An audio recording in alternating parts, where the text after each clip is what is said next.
еще постарела. Совсем седая, с пасошкой. Да, старею. Прошел еще один год. А у тебя, помню, еще один шаг. Сегодня день именования. Знаю, жду тебя, Толунай. Но ты в этот раз пришла одна? Как видишь, опять одна. Значит, ты ему еще не рассказала, Толунай? Нет, не посмела.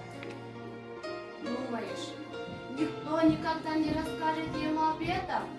Думаешь, не обмолвися, кто не на руку? Нет, почему же?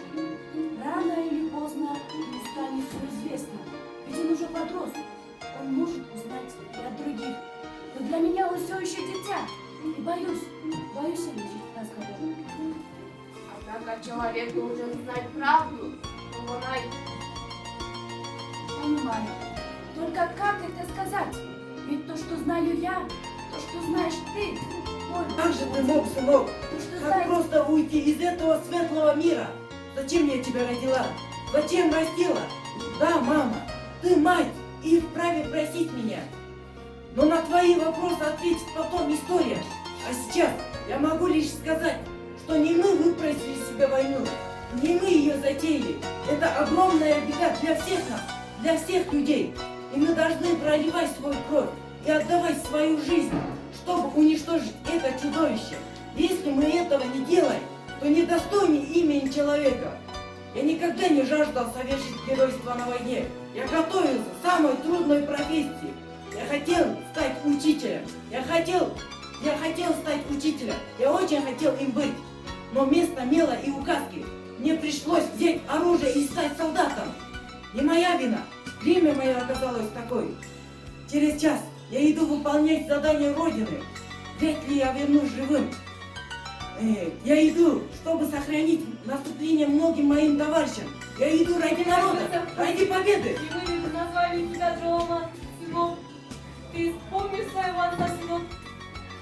Он с детства тебя учил стрелять из лука. Он тебя так назвал, сынок. Помни же нас, сынок. Я твоя мать, ты мой сын, сынок. Любимый мой родной. Вспомни же нас, сынок. Я еще люблю, сынок.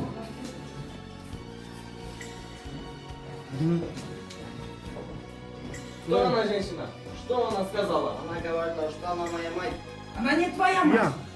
Если она еще раз придет, то засли ее этим луком. Сынок, Алло. твоего отца зовут Мюнбай. Сынок, вспомни нас.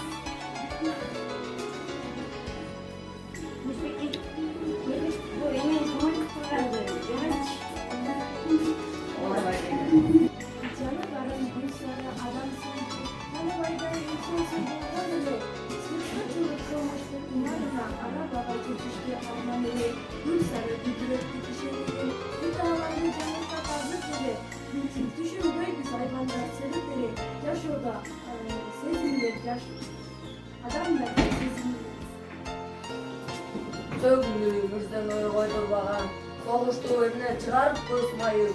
Үйі бар, аялы бар, мекені жоқ. Ашқын болса өзіне кет, өлмеш керек. Величина поставки море. Имя Чингис по разным источникам означает море, солнце.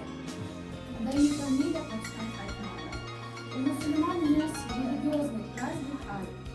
Чингис Айтматов – великий человек. Человек море, человек солнца.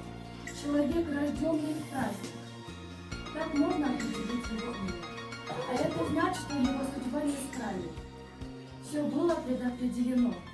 Он должен был стать и стал духовной опорой народа.